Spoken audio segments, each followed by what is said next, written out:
Hi guys, it's me, Skylar Capri, and today we are talking about some possible spoilers for body care that will be returning for the winter SAS or body care day. This is going to be a really interesting video. It's going to be multiple parts. We have a lot of things to talk about. That being said, if you're returning to my channel, welcome back, and if you're new here, welcome. We do all things Bath & Body Works, especially the body care. So if that sounds like something interesting to you, make sure to hit that subscribe button, and without further ado, let's dive right on into the video. All right, you guys, I'm going to sit on this side of the screen and put some images up right here. But one of you was so kind to comment and say, hey, I saw Life Inside the Page just posted something. I think you should probably take a look at it.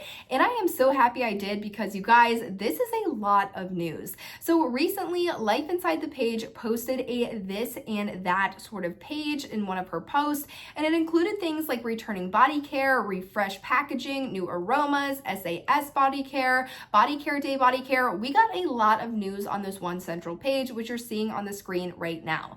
That being said, I really love lifeinsidethepage.blogspot.com. It is a wonderful Bath & Body Works blog, including anything from sales to spoilers. So I definitely recommend you go check it out. Really go into this list, go into her archives, go in to see what all of the holiday body care and what all the really on the horizon items are going to be. She does a great job organizing them on her page. And as always, I will have a direct link to the post I am looking at in the description box down below. But as you can see, there is a lot to go through. Today, we're going to be specifically talking about the 6 fragrances under the SAS or Body Care Day section. And if you're unfamiliar with SAS, all it means is the semi-annual sale. So we'd be specifically talking about really spoilers for the winter semi-annual sale, which would start December 26th of 2025 and run about 2 weeks or until products last, which is typically about the 2nd or 3rd week of January. So we have 6 fragrances to dive into today. We will also be getting into the left side, so I want to do a video on all of those, but if I tried to make it all one video, it would be like 35 minutes long. So I think this is going to be anywhere from 2 to 3 parts, so stay tuned as we really work our way through all of these fragrances. That being said, we're going to go ahead and start with these spoilers for the SAS or Body Care Day fragrances, starting out with Brown Sugar and Fig.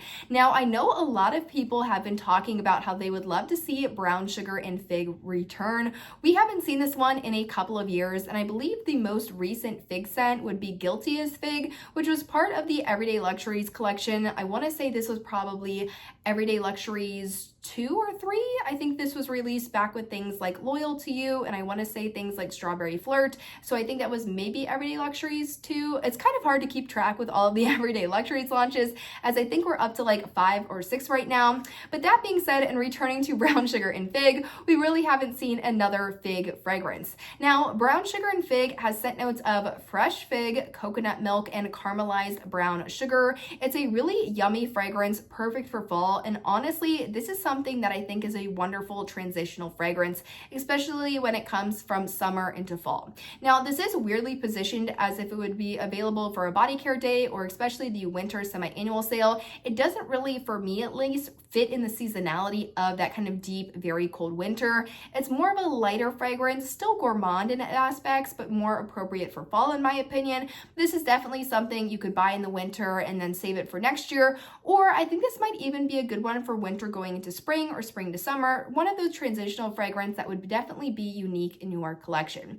Now, one thing to note, because this one is pretty heavy on the brown sugar, I did want to call out the gingerbread latte. We're also seeing that is also pretty heavy on the brown sugar, so something to keep in mind. I don't think that you'll need both of them. Now, they're not similar by any means. They do definitely have their different qualities, but because the brown sugar note is so at the forefront in both fragrances, I'm not exactly sure I would go ahead and pick up both of them. Probably one or the other would be the best way to go about not overbuying. Now, the next fragrance we have is called Fairytale. Fairytale, I don't believe we've seen this one back since, I think it released for holiday in 2023 in the same packaging style as things like Snowflakes and Cashmere, Winterberry Wonder, and Strawberry Snowflakes, more of that beaded packaging. I will be putting the original packaging on the screen right now, and I'm a big fan of this one's packaging. There's just something about it that seems kind of magical and whimsical, and it really has a kind of holographic overlay to it, which I feel like was such a cool touch. touch.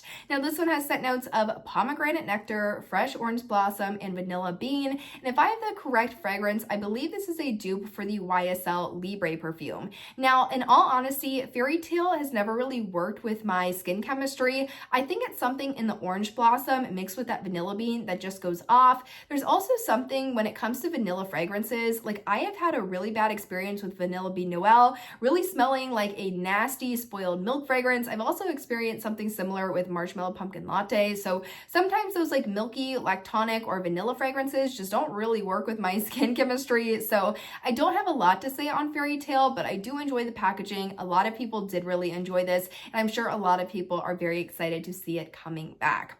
Quick note on the packaging, because they did really keep all of the exact original packaging for the summer SAS earlier this year back in June, I'm interested to see what they're going to do with the bringbacks for the winter SAS or for body care day.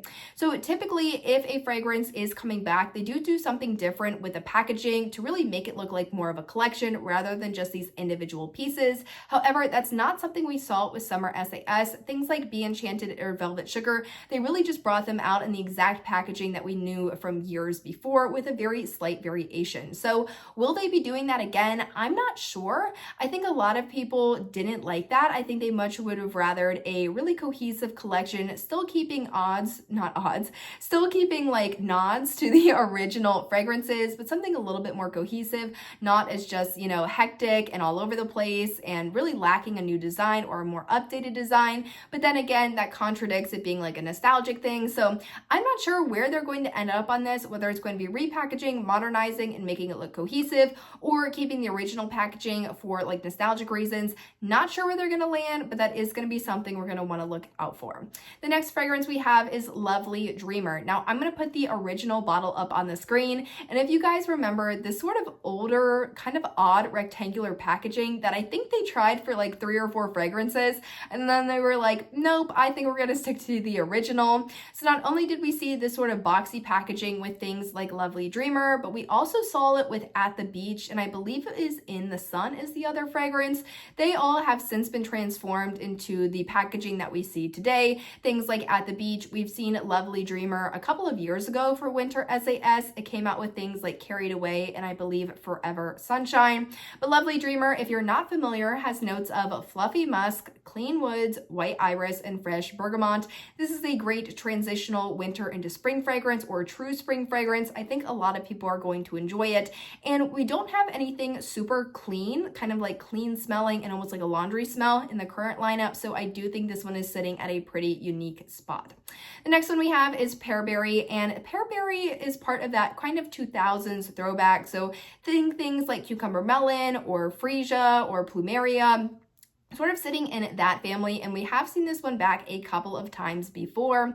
Now, Pear Berry has notes of Anjou pear, wild berries, apple blossom, golden freesia, and blonde woods, and there's nothing inherently wrong with this fragrance. I think it's a fine fragrance.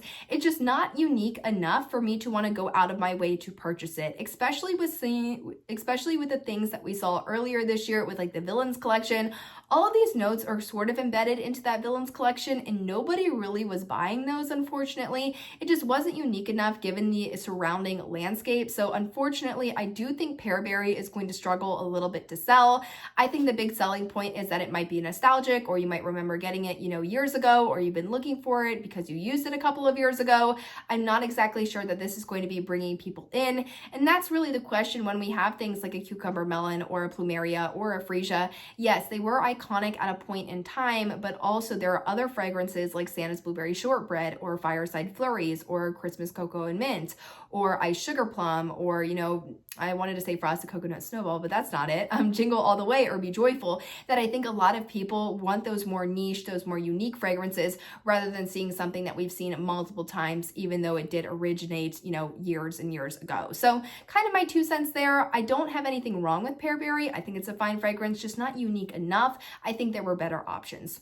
The next one we have is Pink Chiffon. Now, this one is not supposed to be confused with Pink Cashmere. We did see Pink Cashmere, I want to say 2023 for Pink Miss. That's when we got things like Pink Watermelon Blast, we got Pink Cashmere, and then we got another pink one, which I'm currently blanking on. Maybe it was Pink Tie-Dye. They kind of did like this pink, almost Barbie theme for Christmas, for Body Care Day and SAS. Pink Chiffon, however, was not included in that trio, and this one has notes of sparkling red pear, jasmine petals, tiare flower, vanilla orchid, and chiffon musk. And this really falls into sort of that Pure Wonder, 1,000 Wishes, champagne toast realm for me. It's a really pretty wearable fragrance. It doesn't really have like a designated seasonality to it. It's light, it's refreshing, it's very good for layering. So really, this one's kind of like that in between 5 out of 10 for me. There's nothing making it super special, but it's also super great for every day. So this one I think is going to attract a lot of people in just because they might remember it from years ago, or they're looking for that new everyday fragrance. I think Pink Chiffon could be a great option. Now, the last fragrance we have is Pretty as a Peach. And Bath & Body Works, for whatever reason, I feel like they have done peach fragrances in the past. We've seen things like Peach Bellini. We've seen things like Snowy Peach Berry, which is also coming back. Now we have Pretty as a Peach returning, and we also have the mini fine fragrance mist in, I believe it's just called Peach, as part of the Scent Lab, kind of that mini fine fragrance mist like collection they did a couple of years ago. For whatever reason though, I just don't feel like people are very interested in peach body care. I see a lot of people loving peach in the home fragrance, but for whatever reason, when it goes into body care, I feel like it just doesn't sell as well. Now, Pretty as a Peach has notes of blushing peach, jasmine petals, white nectarine, apple blossom, and sheer freesia. And this is a great peach fragrance. There's nothing wrong with the fragrance. I actually really enjoy it. I also really enjoy things like Peach Bellini because that is one we always had in the cleansing like gel hand soap in the kitchen during summer. So peach is a very nostalgic fragrance for me. However, especially thinking about the time that it's coming out, so the winter SAS or body care day is when it's rumored to be coming back, I don't believe a lot of people are going to be in the mood to buy peach body care. I think this might have been one they would have saved for the summer SAS, as a lot of people are like, okay, I don't really want coconut, I don't want to, really pineapple. They're looking for mango, they're looking for peach, they're looking for passion fruit, they're looking for more of those unique fragrances. I don't believe winter SAS or body care day was the best time to pull this one, but that being said, it is a pretty fragrance and I hope people try it out because I really enjoy it and I think peach smells great, but just as we've seen in the past, peach typically doesn't do as well as some of the other fragrances. But you guys, that really wraps up some of the information we know in terms of spoilers or what's rumored to be coming back for a body care day or winter SAS. As you guys saw, there was a lot on that list, so there's going to be a lot of videos coming at you guys about what's possibly coming, timelines, sales. There's a lot of news, especially as we get into the last 2 months, that Bath & Body Works really just goes off the charts. It's an awesome time, but it's also good to take inventory of your collection, be aware, definitely be mindful of not overbuying or making sure you're shopping sales so you're not spending, a lot of money on body care where you could save your money at just buying at these certain pinpoints throughout the months. But I hope you guys enjoyed, found it helpful. Let me know in the comments down below which of these fragrances you are excited for. I'm very excited. I think I'm going to go for Pretty as a Peach or Brown Sugar and Fig. Those are just the two that I feel like I would really gravitate towards, but let me know your picks in the comments down below. I hope you found it helpful and I will see you all in the next one. Bye guys.